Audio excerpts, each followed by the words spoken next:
Let me ask you something. Have you ever been on a first date that felt amazing? Like everything clicked.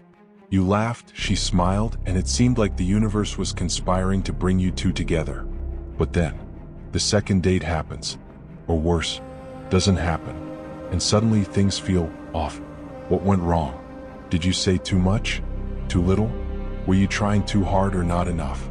Today we're diving deep into one of the most misunderstood aspects of dating, how to master mystery, vulnerability, and what I call the second date test.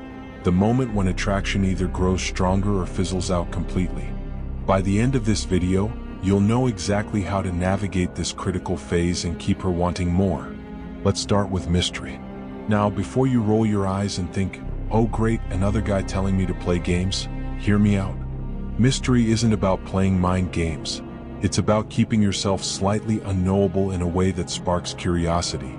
Think about it. Why do people binge watch TV shows? Because they want to know what happens next. They're hooked by unanswered questions. And guess what? Women are wired the same way. When you reveal just enough to spark interest, but never the whole story, you become irresistible. Here's an example. Imagine you're on a first date and she asks, "So, what do you do for fun?" Instead of giving the standard answer, "I like hiking and reading," try something like this. "You know, I've got this weird hobby that most people don't get. It's kind of nerdy, but it's also super rewarding. Maybe I'll tell you about it over coffee sometime." See what happened there? You didn't give away all your cards. Instead, you planted a seed of curiosity. She's now thinking, what is this mysterious hobby? What else does he have hidden up his sleeve? But here's the key. Mystery without substance is hollow. If you're vague just for the sake of being mysterious, it'll backfire. So balance it out. Be intriguing but also authentic. Now let's talk about vulnerability. This might sound counterintuitive after talking about mystery, but trust me, they go hand in hand. While mystery keeps her guessing, vulnerability pulls her closer emotionally. A lot of men shy away from showing any weakness because they think it makes them less attractive. But here's the truth. Women aren't looking for perfection. They're looking for connection. And connection happens when you let your guard down, just a little. For instance, instead of pretending to be some untouchable superhero, share a small, relatable flaw. Something like, "Honestly, I used to be really awkward around women. I'd freeze up during conversations and stumble over my words. Took me years to figure out how to relax and actually enjoy meeting new people." That tiny bit of vulnerability humanizes you. It shows her that you're real, relatable, and willing to open up, but only to a point. Remember, vulnerability should never turn into oversharing. Keep it light, keep it relevant, and always tie it back to growth or self-awareness. This blend of strength and softness is magnetic. It tells her, I'm secure enough to show you who I am, but I'm still full of surprises. Alright, now let's tackle the big one, the second date test. This is where so many guys lose momentum.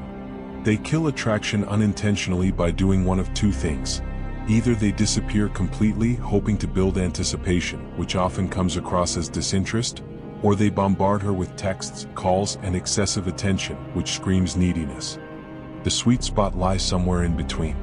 Here's how to ace the second date test. Don't rush to reconnect. After the first date, wait at least 24 hours before reaching out. This gives both of you time to reflect and builds natural tension. When you do text, make it short, playful, and nonchalant. For example, "Hey, had a great time last night. That story about your trip to Italy stuck with me. I could practically taste the pasta."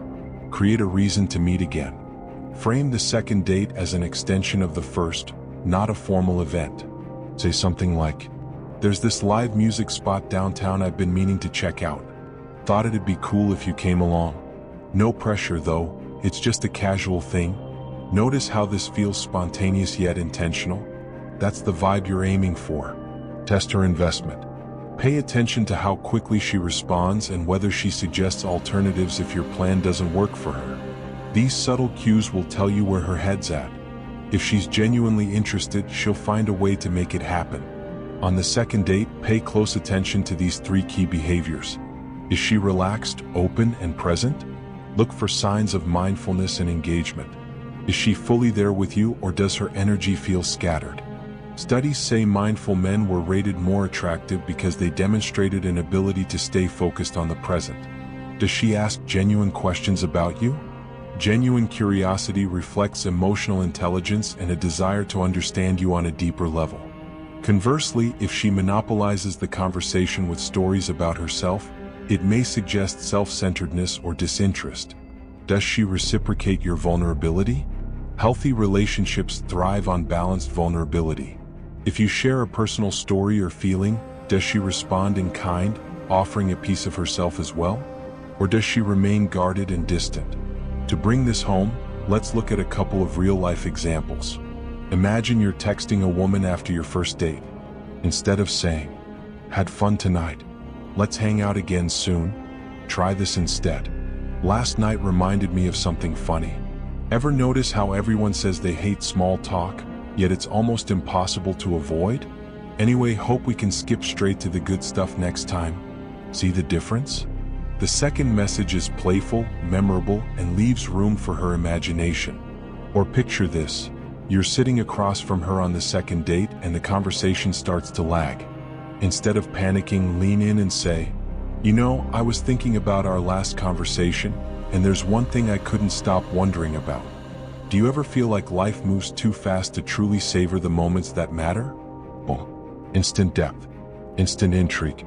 These techniques work because they combine mystery, vulnerability, and emotional intelligence in a way that feels natural, not forced. Alright, let's recap. To master the art of the second date test, remember these 3 pillars. Mystery. Keep her curious by revealing just enough to spark interest, but never the whole story. Vulnerability. Show her glimpses of your humanity, but frame it in a way that highlights your growth and resilience. Testing investment. Look for signs that she's equally invested in seeing you again, and create opportunities for her to chase you a little. By observing these subtle behaviors, you'll gain valuable insights into whether this person is genuinely interested in pursuing a deeper connection, or if red flags are starting to emerge. Remember, actions speak louder than words, and the way someone behaves on a second date often reveals far more than anything they say. So next time you find yourself on a second date, take a step back and observe. Is this person relaxed, curious, and emotionally available? If yes, congratulations, you might just have found someone worth keeping around. So, go out there and put these strategies into action. And hey, if you found value in this video, drop a comment below and let me know what resonated with you. Until next time, stay sharp, stay confident, and keep leveling up your game.